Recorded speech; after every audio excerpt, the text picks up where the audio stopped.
예쁘다, 가볍다, 오래가고 빠르다. 근데 뜨겁네.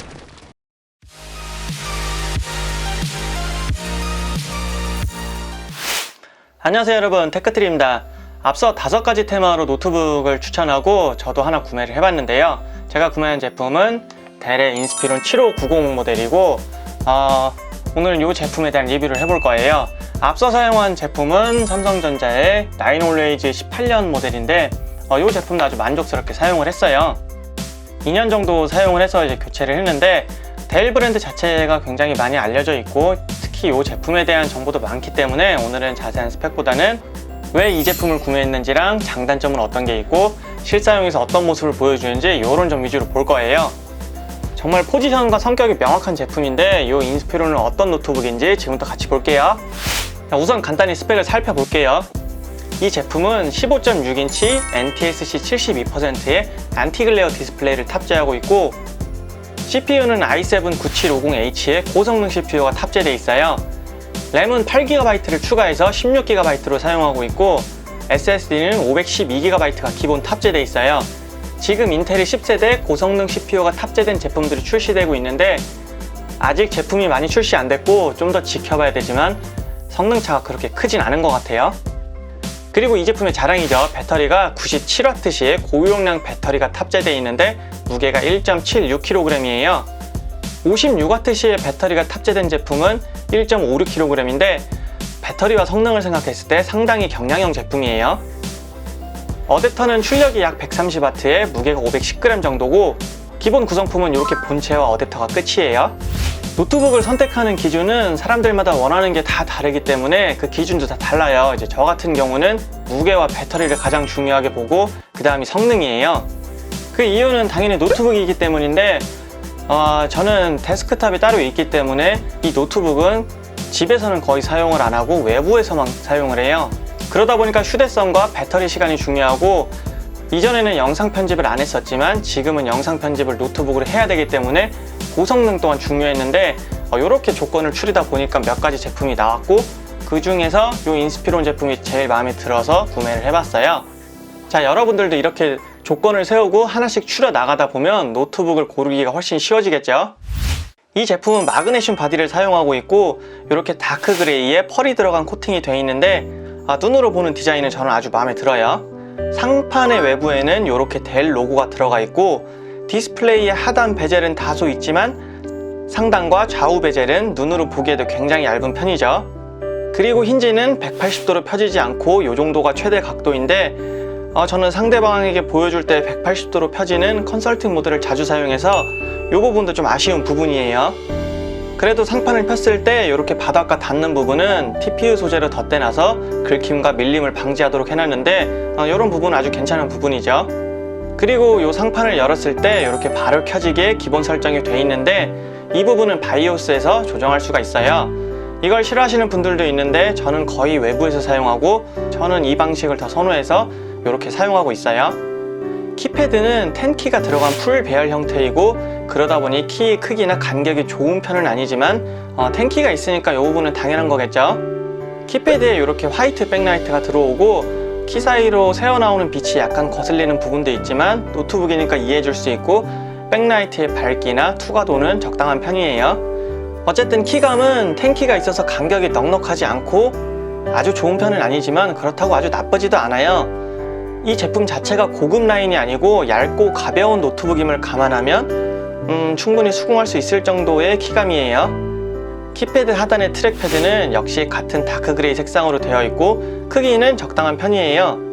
그런데 저는 터치감이 굉장히 실키실키한 이런 부드러운 걸 선호하는데 이 제품은 살짝 마찰력이 있어요. 그리고 완전히 적응이 안 돼서 그런가 원치 않게 더블 클릭이나 뒤로 가기가 동작할 때가 있는데 거기에다 클립압이 약간 있는 편이라서 불편한 점이 좀 있어요. 물론 적응을 하면 괜찮아지겠지만 저는 이 트랙패드는 좀 아쉬운 부분이 많이 있어요. 그리고 노트북을 열고 닫을 때 마그네틱이 없어서 딱 붙는 방식이 아니고 그냥 열리는 방식인데요.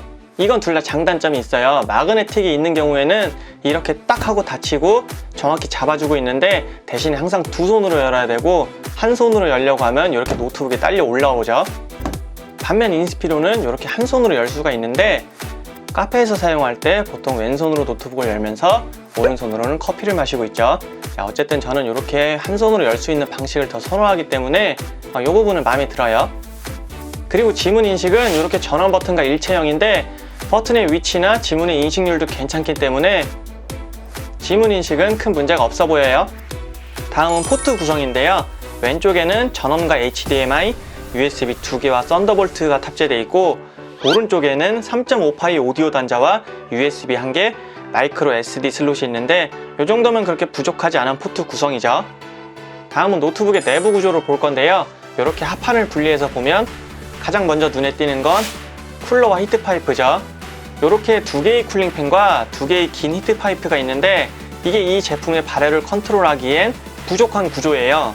여기서 나온 뜨거운 공기가 방금 전에 본 것처럼 힌지 쪽으로 배출이 되는데 어쨌든 고성능 CPU의 얇은 노트북에서 이런 발열 처리로는 상당히 부족한 부분이 있어서 쿨링팬이 들어갈 자리가 없다면 히트파이프라도 좀 더 보강했으면 어떨까 하는 아쉬움이 남는 부분이에요.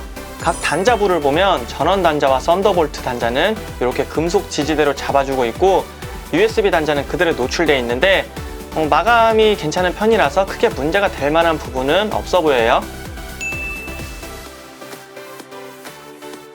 그리고 중앙에 램 슬롯 2개와 여기 M.2 슬롯 2개가 있어서 확장성도 좋은 편이에요. 다음은 성능과 배터리를 볼 건데요. 97W의 고용량 배터리가 탑재되어 있기 때문에 고성능 CPU지만 상당히 괜찮은 사용 시간을 보여주고 있어요.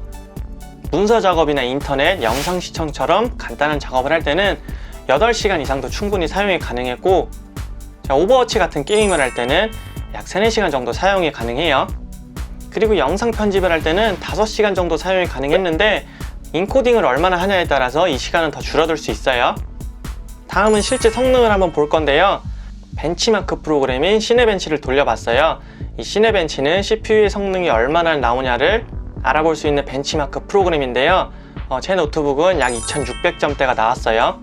같은 CPU가 탑재된 노트북이 2000점 초반에서 3000점까지도 나오는데 발열에 의한 성능 저하 때문에 약 중간 정도에 머물고 있는 모습을 보이고 이 부분이 좀 아쉬운 부분이죠.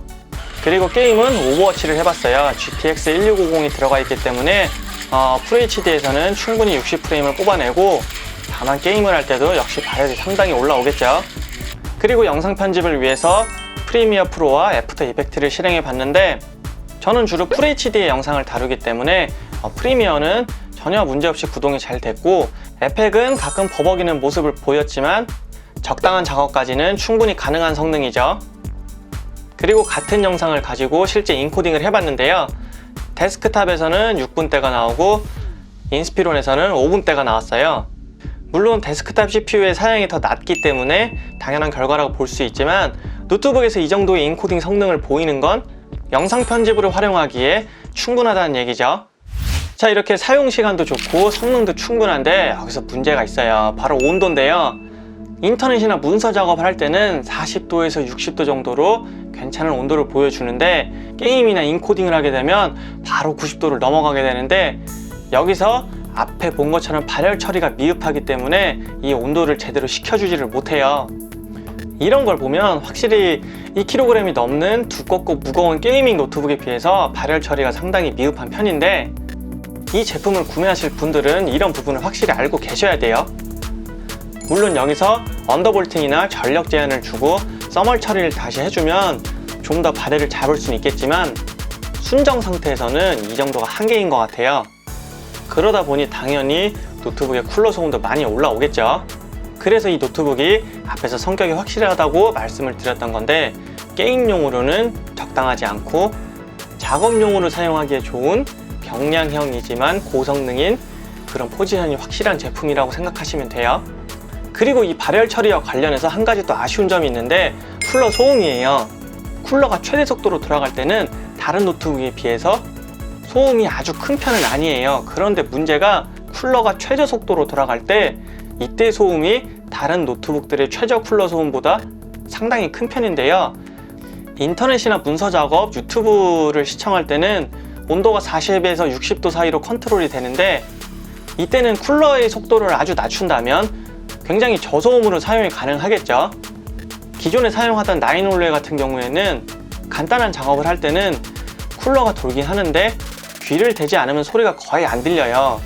그런데 이 인스피론은 이렇게 간단한 작업을 할 때도 이 저속에서의 소음이 생각보다 크기 때문에 이 부분이 상당히 거슬리는 편이에요. 외부 프로그램을 이용해서 쿨러 속도를 낮추려고 해도 기본 설정 값이 우선시돼서 속도를 낮추는 게 불가능했어요. 그래서 이런 부분이 상당히 아쉽고, 이런 거는 좀 델 프로그램에서 수정을 해줬으면 좋겠어요. 어쨌든 발열과 소음에서는 상당히 아쉬운 부분이 많은 그런 제품이에요. 이렇게 디자인과 성능을 살펴봤는데요, 정말 장단점이 뚜렷한 두 얼굴을 가진 노트북이라고 볼 수 있어요. 장점은 고용량 배터리와 고성능, 디자인, 브랜드, 가벼운 무게가 있겠고, 단점으로는 발열과 컨트롤이 어려운 쿨러 소음이 있겠죠.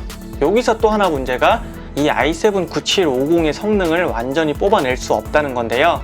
이런 부분도 상당히 아쉽죠. 거기에 어댑터를 연결하면 고주파음이 올라오는 제품이 상당히 보이고, 제 것도 전원을 연결하면 고주파음이 좀 올라와요. 그리고 PD 충전을 지원하는데 충전기를 상당히 많이 가리는 것 같아요. 이거는 PD의 프로토콜을 어떻게 맞췄느냐에 따라 다른 건데, 제가 가진 65W 충전기는 정상적으로 충전이 되고 100W 충전기에 100W 케이블을 써도 65W로 충전이 제한되는데, 이런 부분은 상당히 아쉬운 부분이죠. 자, 여기까지 해서 인스피론 7590에 대해서 알아봤는데요.